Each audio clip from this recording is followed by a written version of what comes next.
Bonjour tout le monde, Alexandre Champoux, PDG de Sivalgo. On est au podcast qui vise à aider l'industrie à croître avec des astuces, des techniques et des conseils. Aujourd'hui, on est en présence de Nancy Bovolsk, présidente d'Audi Pavage Excavation. Elle va nous parler de conformité et de paye. Bonjour Nancy. Bonjour Alexandre. Je m'appelle Nancy Bovolsk. Je suis présidente, entre autres, d'Audi Pavage Excavation. C'est une entreprise familiale, donc mes associés sont mes enfants et mon mari. C'est une de mes entreprises parce que dans le passé, j'ai fondé une entreprise en bordure et trottoir parce qu'on avait de la difficulté à avoir des sous-traitants, ce qui s'appelle DL Bordure et trottoir. Et puis, quand j'ai vendu cette entreprise-là, bien, je me suis retrouvée la seule à pu avoir de travail. Donc, je me suis dit, qu'est-ce que je peux faire de mon temps? Je vais aider les petits entrepreneurs qui ont de la difficulté à faire leurs papiers, puis être conformes aux normes de la construction. Je vais les prendre sous mon aile. Leur téléphone va sonner en IP chez nous. Ça va avoir l'air qu'ils ont un bureau. Je vais prendre leur courriel. Je vais m'occuper de tout, faire les numéros d'embauche, tout ce qu'on a. Puis, je me suis ramassée comme ça avec 17 clients dans le temps de le dire. Quelle aventure, hein? On cherchait quelque chose à faire, puis là, on est devenu avec 17 clients qui ont toute la conformité puis des payes. C'est vraiment un gros enjeu, les payes CCQ, pour les petits, mais aussi pour les moyens, les gros entrepreneurs. Parle-nous un petit peu des enjeux, justement, que les payes, ils causent chez ces entrepreneurs-là. Bien, d'un, souvent, l'entrepreneur, dans 80 des cas, là, ce sont de petites entreprises avec 5 employés et moins, et l'entrepreneur travaille sur le chantier avec ses gars. Donc, les papiers se font où? Sur le coin de la table le soir. Donc, ces gens-là, le numéro d'embauche qu'on doit faire quand on embauche un nouveau, bien, il n'est pas fait, souvent. C'est 1 500 $ d'amende à chaque fois. Donc, puis c'est la même affaire, la mise à pied. Il faut le faire aussi. C'est un autre 1 500 $ d'amende si tu ne l'as pas fait. Donc, puis c'est des accusations criminelles, là. On s'entend là, directement. Donc, tu sais, juste ça, de faire ça, de aussi faire des payes conformes avec le secteur d'activité, le bon secteur d'activité, ce que beaucoup ne font pas puis qui ne savent pas. Parce que, qu'est-ce qui détermine le secteur d'activité? Mettons qu'on est dans le parc industriel. On va dire, c'est tout industriel. Je suis dans le secteur industriel. Non. C'est dans le fond, la bâtisse, qu'est-ce qui se fait à l'intérieur? C'est ça qui va déterminer quel secteur d'activité on est. Fait que là, on parle d'un processus. Il y a de l'embauche, il y a des processus en cours de route, puis il y a une désembauche ou une mise à pied. Est-ce qu'il y a des latitudes pour les petites entreprises ou les restrictions sont les mêmes pour tout le monde? C'est ça, c'est un bon point parce que les mêmes règles s'appliquent à tout le monde. Puis ces règles-là ont été faites un peu, moi je dis tout le temps, pour les multinationales. Donc, le petit qui doit appliquer ça, c'est tout un fardeau. Pensez juste au monde de la médecine, là. Bon, la secrétaire, c'est une secrétaire médicale. Dans le juridique, c'est une secrétaire juridique. Ils sont formés. Nous autres, dans la construction, ils sont formés où? Chez le compétiteur, puis quand elle est bonne, on va la chercher. T'sais. Puis sur le coin d'une table avec des papiers. Si elle a été bien formée aussi. Il n'y en a pas de formation. Moi, quand j'étais à la CQ, puis je voulais rentrer sur le comité de la formation parce que je voulais qu'on développe de la formation administrative pour le personnel, pour qu'ils soient conformes, pour que les employeurs soient conformes, qu'ils n'aient pas à se casser la tête avec ce côté-là. Puis, c'est difficile de former du personnel, puis de le garder. Fait que dans le fond, Nancy, la paye, là, oui. En construction, c'est une des payes les plus compliquées. Oui. Puis on n'a personne qui nous forme à bien maîtriser la paye. Non. Puis, la paye part de la feuille de temps en partant. L'obligation de la CCQ avec les feuilles de temps, ils doivent être journalières. Dessus la feuille de temps de l'employé, compliqué, là. Ça prend son temps de début. Ça prend l'heure de début de chaque pause. Ça prend l'heure de début de l'heure de dîner, avec la fin de l'heure de dîner, et le début de la pause après-midi, quand il termine. Quel secteur d'activité il est, l'adresse du chantier, qu'est-ce qu'il a fait comme travail, s'il y a du temps et demi, s'il y a du temps double, tout ça sera dans la même journée. Nous, là, en pavage, là, je peux faire 7 jobs dans une journée. Ça devient lourd. À un moment donné, moi, j'ai du décret, j'ai du hors décret. Quand on dit décret, là, c'est CCQ. Mais hors décret, nous, tout ce qui est résidentiel est hors décret. Donc, puis encore là, au niveau de la CCQ, ce que beaucoup ne savent pas dans notre domaine, on a le droit à une clause remorque. La clause remorque est très intéressante parce que ça dit que si, peu importe le secteur d'activité, la clause remorque est avec le génie civil. Donc, je peux appliquer les normes du génie civil partout dans les autres secteurs d'activité. Ce qui dit que pour l'excavation, j'ai le droit à 9 heures par jour sans avoir du temps supplémentaire et dans le pavage, 10 heures par jour sans avoir de temps supplémentaire. Même si je suis dans le résidentiel léger, le résidentiel lourd, commercial ou industriel. Fait que ça, c'est des clauses qu'on doit avoir, c'est des lignes directrices, pas des lignes directrices, c'est des règles. Personne nous dit. Que personne nous dit. On finit par les découvrir. Mais vu que toi, Nancy, tu as aidé un paquet d'entreprises, là, on parlait tantôt, là, que le regroupement que tu as créé pour aider les entrepreneurs, c'était quoi les erreurs courantes qui faisaient ces gens-là? Avait un service de paye. C'est la pire chose. Je dirais que c'est la pire chose parce qu'eux, ils veulent les heures globales, pas par jour. Notre obligation est de le gérer par jour et d'avoir un bon logiciel comptable. Il y en a plusieurs de bons. Moi, j'utilise Avantage. Puis, je peux faire mes feuilles de temps par jour avec différents codes, parce que nous, encore là, dans notre secteur d'activité, de pavage, d'excavation, dans notre spécialité plutôt, je dirais, moi, le même gars peut avoir 4 cartes de compétences. Absolument. Qui s'est regroupé dans opérateur de machinerie lourde, mettons. Donc, le même gars dans le même job, sur le même chantier, il peut être opérateur de niveleuse, qui est 326, il peut être opérateur de rouleau, qui est 336, puis il peut être opérateur de paveuse, 324. Mais là, c'est tout sur le même chantier dans la même journée. C'est tous des taux un peu différents aussi. Dépendamment, c'est un gros rouleau, un petit rouleau, c'est pas le même taux. Si tu changes de secteur d'activité, c'est pas les mêmes taux non plus. C'est quand même assez... moi, je vois régulièrement mes rapports de paye avoir 3 puis 4 pages pour un employé. Est-ce que tu dirais que les entreprises, ils sont conscients que s'ils font des erreurs, est-ce qu'ils savent que s'ils font des erreurs, ils ont des amendes? Non. C'est ça l'affaire. C'est que l'éducation n'a pas été faite. Quand tu t'inscris à la CCQ comme employeur, ils t'envoient un livre, le guide de l'employeur. Je ne sais pas combien de personnes le lisent. Moi, je ne l'ai pas lu quand j'ai starté ma business en 2009. Puis moi, j'ai appris à la dure. J'ai eu les amendes, j'ai eu les inspections, ARC, Revenu Québec, CCQ, CSST. On les a toutes vues passer. Moi aussi. Puis honnêtement, on a appris à ce moment-là. Je te le dirais, ça a été ma plus grande école. Moi aussi. J'ai eu vérification CCQ en partant avec BDL.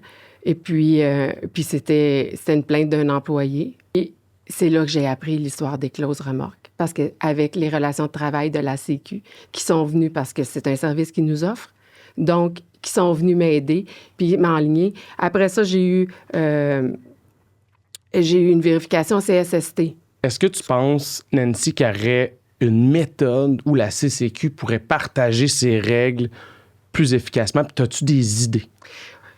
Premièrement, le RBQ. On est obligé de faire de la formation obligatoire à tous les 2 ans. On a 16 heures à faire si tu es entrepreneur général.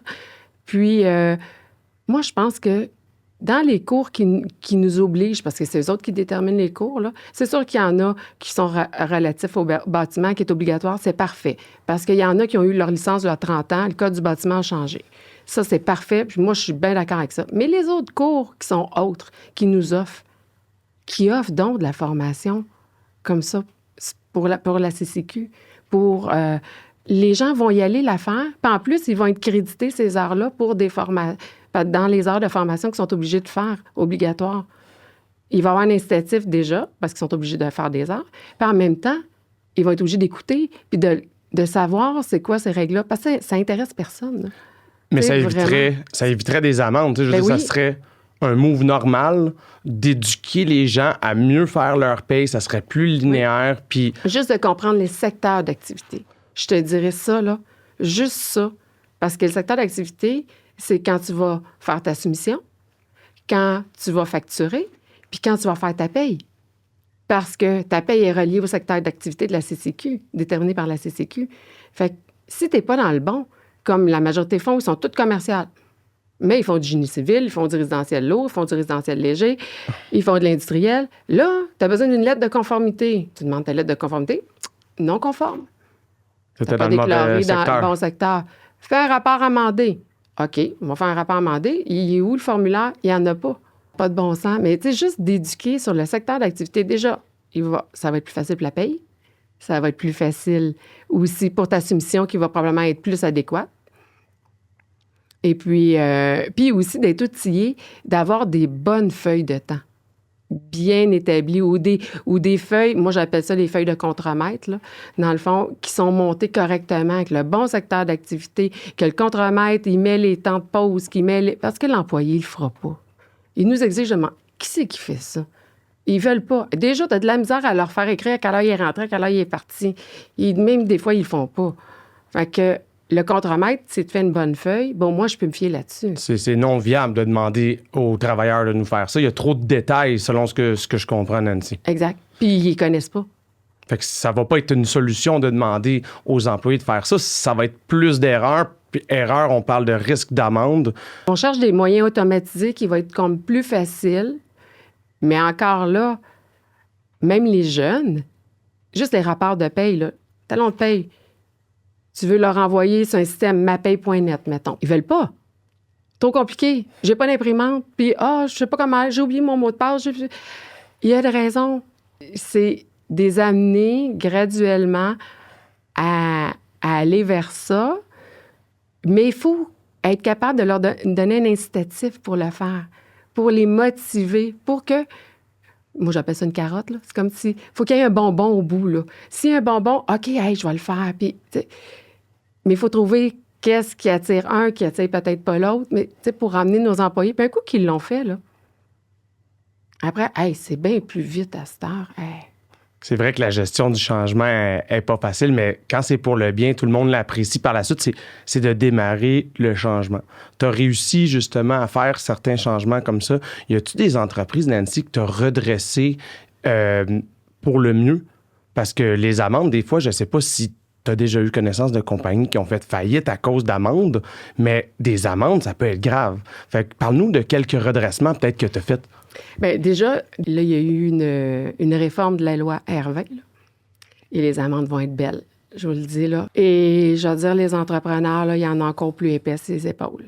Parce que là, les amendes vont être doublées à chaque fois. Juste un gars qui n'a pas de carte, mettons, c'est un chantier parce que t'attends que le bassin rouvre, puis là, puis t'en as pas de main-d'œuvre, là.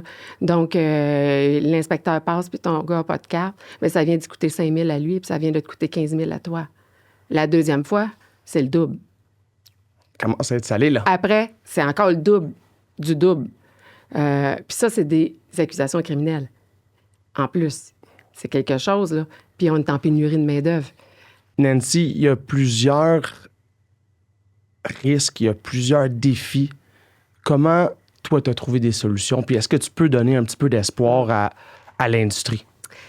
Moi, j'étais un petit peu avant-gardiste, je te dirais, parce que moi, en 2005, j'ai instauré la gestion électronique de documents dans mon entreprise, ce qui n'existait pas.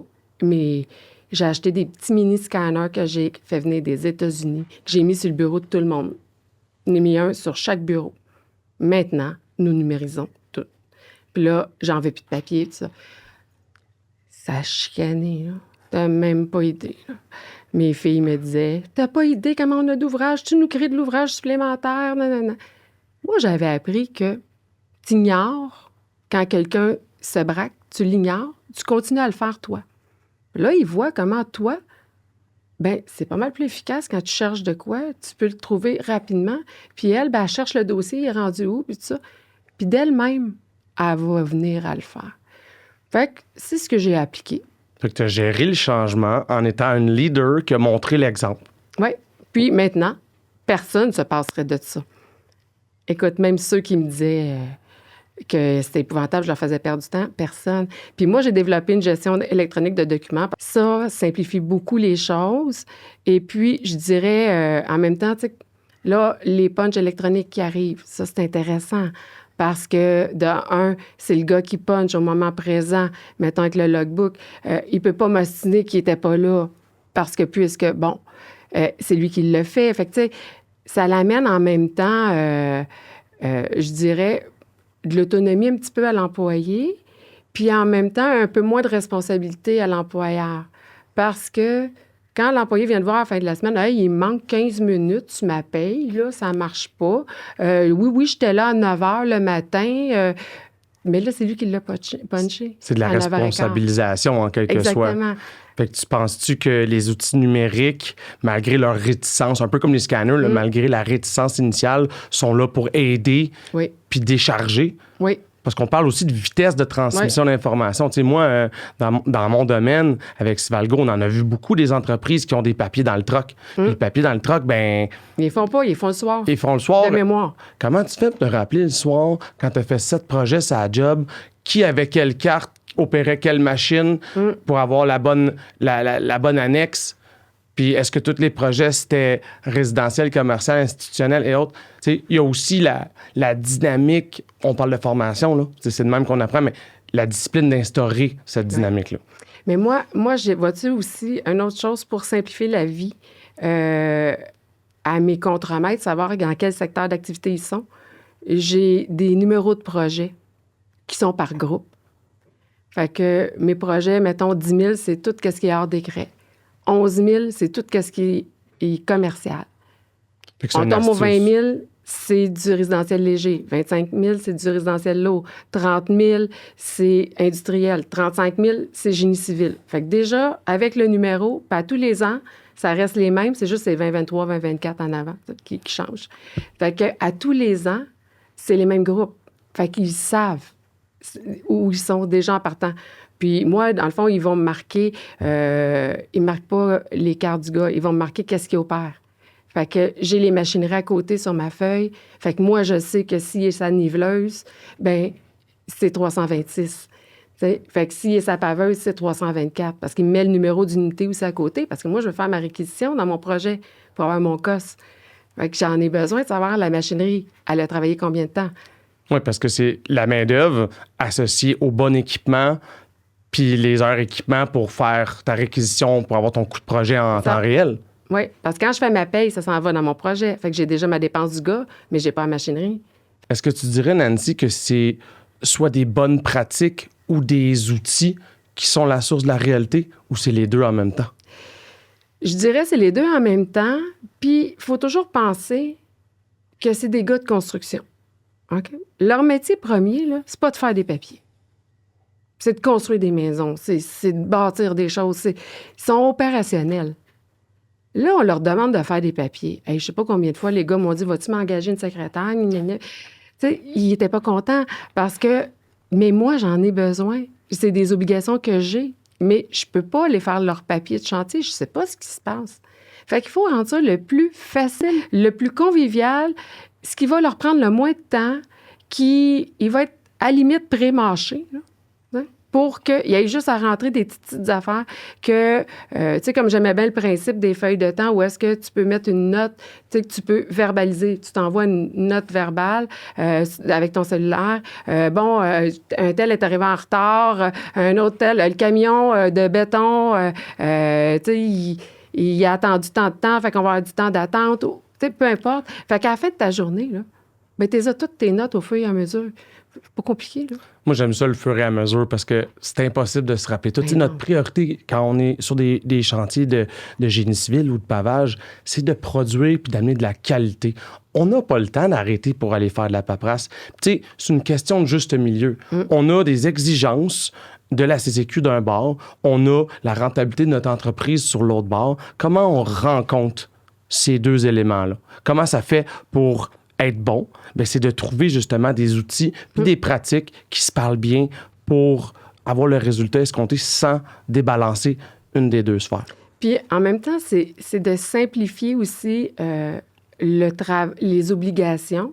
Dans le fond, de simplifier le travail des travailleurs ou du contremaître. Parce qu'il faut simplifier, mais en même temps, il faut simplifier l'administration. Parce que faire des payes, là, ça me prend 2 jours. Personne ne me regarde, mais t'as 10 employés. Oui, mais ça me prend 2 jours faire mes payes pour être capable de bien les détailler, bien les rentrer, bien refaire les papiers. Les gars ont mal fait leurs affaires, je suis obligée de leur corriger. C'est de simplifier. Fait que si c'est bien fait à une base, bien, ça va être plus facile à l'autre base aussi, dans l'autre partie. Fait que je me dis, tu sais, mais il faut les emmener à faire ça. Puis moi, je me dis toujours, je passe mon temps à leur expliquer pourquoi je leur demande de quoi. Parce que d'obliger quelqu'un à faire quelque chose, tu n'as pas nécessairement un bon résultat. Le meilleur résultat, c'est quand il comprend pourquoi tu en as besoin, puis pourquoi il doit le faire. Là, il va, elle veut pas juste me faire suer, là, tu sais, que je fasse des papiers. Non, OK, je comprends pourquoi qu'elle en a besoin. Fait que ça l'aide énormément. Mais ça, c'est une bonne détermination que vous avez parce que l'éducation continuelle des travailleurs, là, des fois, c'est lourd hein, de leur dire le pourquoi, mais si on persiste à ça, on finit par réussir. Pareil comme l'histoire du scanner tantôt, tu continuais à le montrer, l'exemple, puis le leadership, puis voyons donc, à un moment donné, tout le monde a embarqué, puis c'est devenu facile.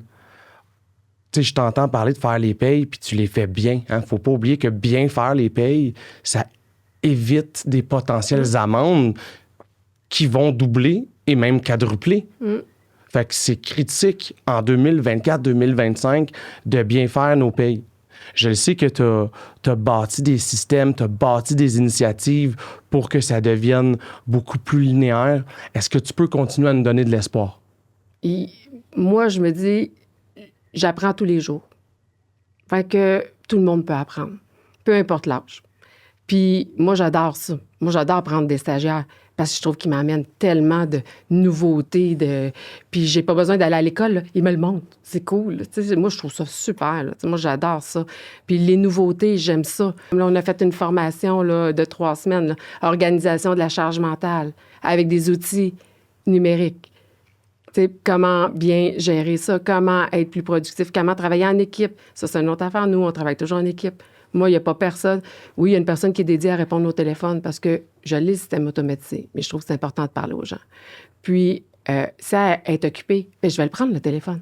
C'est pas parce que je suis la présidente que je réponds pas au téléphone. Là. Je vais répondre. C'est important de répondre aux gens. Puis, je vais prendre le temps de leur parler aussi. Moi, ce que j'entends, Nancy, c'est beaucoup d'investissement, d'introspection, de comment on peut trouver des manières pour être meilleur, mais j'entends aussi une fin chez toi de toujours découvrir les nouveaux outils puis les nouvelles manières de travailler. Oui, parce que il n'y a pas de... Je dirais que souvent, c'est un manque de connaissances. Tu sais, des fois, c'est juste ça. Puis si tu ne sais pas, ben tu peux pas le mettre en production, là. Donc, je me dis, oui, moi, je suis ouverte aux nouveautés, puis à qu'est-ce qui pourrait améliorer. T'sais, tout ce qui peut améliorer, dans le fond, notre travail, puis le faciliter en même temps. T'sais, c'est ça. Dans le fond, si on est plus productif, puis avec moins de temps, ben c'est pas mal plus le fun. L'autre temps, je vais pouvoir l'utiliser pour faire d'autres choses. Faire plus avec moins, tu sais. C'est ça. Puis on n'a même pas parlé de la pénurie de main-d'œuvre. C'est important d'être capable de faire beaucoup de choses avec peu de ressources aujourd'hui parce que aussi, ça nous coûte tellement cher. Fait que... C'est rigide, la construction, là. Tu sais, là, juste, si je prends l'exemple des bordures et trottoirs, là, c'est ça qui était le plus complexe, là, parce que j'avais besoin d'un cimentier pour flatter mon béton, mais le cimentier n'a pas le droit de former. Puis, pour amener les panneaux qui sont si pesants, ça me prenait un opérateur de machinerie lourde parce que pour amener, avec la pépine, amener les formes. Mais là, ça me prend un opérateur de machinerie lourde, ça me prend un cimentier, ça me prend un charpentier menuisier pour les formes, ça me prend... Mais là, c'est parce que j'ai une équipe de 5. Ça n'a pas de bon sens. Toutes des règles différentes. Il faut décloisonner ça, là, pour que... OK, le gars, c'est pas son métier premier être charpentier, là. Mais le cimentier, il peut monter ses formes. Tu sais, il sait comment. Il ne montera pas une maison, là. Il va juste faire ses formes de béton. Fait que ça prendrait une certaine latitude de ce que j'entends. C'est un décloisonnement, dans le fond, des corps de métier, là. Qu'il y ait une latitude, autant que le peintre, là. Bien, il y a un petit joint à faire, là. Il va faire venir un plâtrier pour faire... parce que lui, il n'a pas le droit de faire les joints. Je te demande pourquoi les projets ils coûtent de plus en plus cher. Fait que, c'est de comprendre les règles, mais aussi d'éduquer l'industrie, puis peut-être de passer un message que ça serait bien qu'il y ait une certaine latitude pour l'efficacité et le bénéfice de tous. Tu sais, je veux dire, un cimentier, ça coûte cher avec les cotisations, puis un opérateur aussi. Là. Fait que c'est pas une question de dollars, non, ça revient du pareil au même. Tu sais. Puis ton opérateur, tu peux en avoir besoin juste d'une heure dans ta journée. Mais là, il faut que tu y trouves 40 heures, là, parce qu'il ne viendra pas travailler pour toi 1 heure par semaine. Fait que là, s'il n'est pas compagnon, s'il est compagnon, c'est bon, il peut avoir des cartes de cimentier aussi. Mais, tu sais, des fois, de trouver dans une pénurie de main-d'œuvre, trouver le gars qui est opérateur puis il est cimentier en même temps, bonne chance. Parce qu'il y aurait place à modernisation, là, un peu, là. Puis tu sais, à s'adapter peut-être plus aux petits entrepreneurs. C'est arrêter de penser qu'il y a juste des gros. Ceux qui n'ont pas de secrétaire, tu sais, puis qui font ça eux-mêmes, puis qu'une amende, c'est une catastrophe pour eux autres. Puis le pire de ça, souvent, là, ils savent pas qu'ils peuvent aller en opposition, puis être, tu sais, fait qu'ils n'ont pas le temps, ils vont en payer, ils feront rien. Tu transmets une amende, est-ce que tu pourrais écrire en même temps? C'est quoi? Pourquoi? Non, oui, mais pas rien que ça. C'est quoi tes recours? Tu sais, la police te donne une amende, là. Elle va dire, vous avez le droit de contester, vous avez tenté. Elle te le dit. Mais là, nous, on reçoit une amende, that's it. OK. On fait comment? Mais le petit, là, il passera... il ne voudra pas passer une journée en cours puis se payer un avocat pour aller contester. Absolument. Ben, tu sais, moi, je comprends qu'il y a beaucoup, beaucoup d'enjeux. La CCQ étant ce qu'elle est, on peut dénoncer, on peut faire du bruit. Je pense que c'est la bonne chose qu'on fait aujourd'hui pour pousser un certain changement. Mais toi, Nancy, pour conclure, est-ce que toi, tu as des conseils à donner aux entrepreneurs qui veulent croître, qui partent peut-être d'une petite entreprise, qui vont vers une moyenne? As-tu des conseils à leur donner pour pas qu'ils tombent dans le piège des amendes? Mais je dirais que s'il y a quelqu'un de compétent dans votre entourage ou que quelqu'un connaît quelqu'un qui est compétent, au moins pour démarrer correctement. Leur logiciel comptable, il y ait le bon logiciel comptable, qu'il y ait une bonne structure, qui ont les bons modèles, les bons outils pour travailler. Puis après ça, bien, s'ils ont besoin de conseils, je suis là, mais sinon, ils sont capables de faire le restant. T'sais, mais ils vont être au moins bien outillés. Ça, dans le domaine de la construction, c'est ça que j'aurais aimé qu'il y ait comme formation, pour pouvoir accompagner les nouveaux entrepreneurs ou même ceux qui sont là puis qui se rendent compte qu'ils sont dépassés là, parce qu'ils font encore tout de papier. Là, puis, d'avoir un accompagnement pour débuter correctement. Fait que c'est la base. C'est le démarrage qui est critique. On peut comparer ça à du pavage. Quand la partance est bien faite... Quand le nid n'est pas bien fait. on part pas bien. Et puis, après ça, c'est dur à corriger. Fait que l'astuce ici, c'est de bien commencer, d'avoir les bons outils, d'avoir peut-être un entourage, poser les bonnes questions. C'est prendre le temps de le faire. Oui. Puis souvent, l'association, ils ont des relations de travail. Ils sont là pour nous aider. T'sais. C'est dans notre cotisation, on le paye. On les appelle. Tu as une question? Ça m'arrive encore de les appeler. Parce que l'autre fois, j'avais un parc. Là, je me dis, un parc? C'est-tu génie civil? C'est-tu commercial? J'ai appelé. Elle m'a dit, mais non, c'est commercial. Parce que ça appartient à la ville. Ah, OK, c'est bon. Mais, je me posais la question. Fait que, tu sais, dans le fond, ça te permet... Les relations de travail sont là. Tu as un nouvel employé, telle affaire, tu te poses des questions. Ils sont là pour nous outiller, répondre à nos questions. Puis, il faut s'en servir. Il faut s'en servir. Je suis bien d'accord. Ils sont là, puis eux, ils sont au courant. Puis que ce soit les principales associations, ils sont là aussi pour passer le message. Les associations patronales sont là pour parler avec les syndicats, parler avec la Commission de la construction du Québec, sont là pour nous aider. Nancy, aujourd'hui, tu nous as donné beaucoup d'ouverture sur des situations réalistes. Il y a énormément de défis, mais il y a énormément de critères pour respecter les payes de la construction. C'est pas facile. Ça prend des outils, ça prend des processus, ça prend des bonnes bases. Je veux te remercier de nous avoir partagé tes connaissances et de participer à la mission du podcast Tivalgo, qui est de redonner à l'industrie. Merci beaucoup, Nancy, pour ton temps.